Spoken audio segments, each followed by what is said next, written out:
Maybe I should start at the beginning. I was born in the Marine Corps. It was 1940, about a year before Pearl Harbor. My dad was an instructor at Pensacola, and he will be and would be in aviation for 20 years.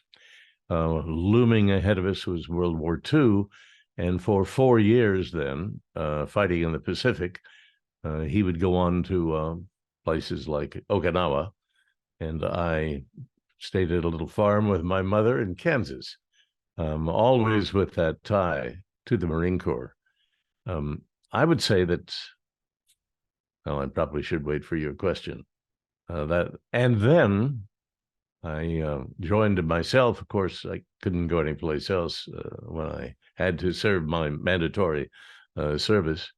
Went into the Marine Reserve, 101st Rifle Company in Topeka, Kansas, and I wanted to go to law school. And so after my 6 months active duty, enrolled in law school from then on, and then stayed in, of course, the 2 weeks in summer for about 4 years.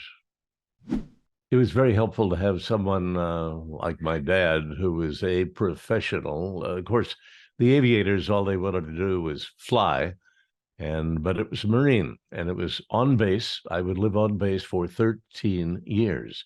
So even to this day, when 5 o'clock comes around, I expect all the cars to stop and the uniformed personnel to get out and salute the flag until the taps is over. It was a great help because it created a culture. I was a culture of wartime, of battle. I knew the facts to Tarawa and Iwo and better than, and I would wait for the war movies to come out. So I was branded a Marine with Marine blood running through my veins very early on. As a matter of fact, the stories of those who lived around us, the families, they were all heroes, essentially, because they were frontline in El Toro. I think it was the second Marine Air Wing, first in Cherry Point, and they were ready to go, had to be ready to go at a moment's notice. My dad got to Okinawa in 1945 and gave us some notes, but was an executive officer for close air support, supporting the 96th Division attached to the 24th Army Corps. And we were he was the aviation wing. And he had a pretty big squadron running Corsairs, F4Us, 500-pound bombs. And he sent his squadron out, was all set to go for a routine mission. And he got a call from 96th Division, and they said, look, we're pinned down on Conical Hill, and we've lost 300 men. We've been there 4 days. We cannot get by. We're going to ask a favor of you, and please don't go through the big process. Could you hit from the other side the enemy position and do your regular runs, drop your bombs, and the only problem is you'd be flying at our own lines. Well, that was a big risk and a no-no without higher authority, but the pilots wanted to do it. My dad said, okay, and off they went.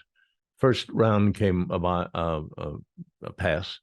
They had 4 500-pound bombs on each plane, and the first 2 hit right on the mark. And then there was a pause. And then it came back in about a minute, and every other plane, about 15, dropped their bombs, 70 to 74 500-pound bombs on this target, and wiped it out. So that was successful. But before it was closed, they had to ask the question, well, why did you pause us, in the middle of our runs?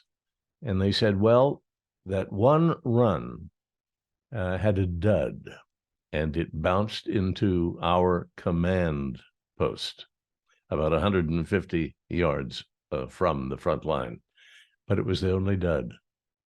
So everybody smiled and went on, figuring that God was on our side. So stories like that, stayed with me. And in the backyard, we had our own platoon, and we would dig our trenches. And the fathers of those of us who lived on base would bring home an M1 without the firing pin, and cartridge belts and radios, dummy radios, and that's what we played with. So I essentially grew up as a little Marine until it came time for me to serve myself, and headed off to Parris Island and boot camp.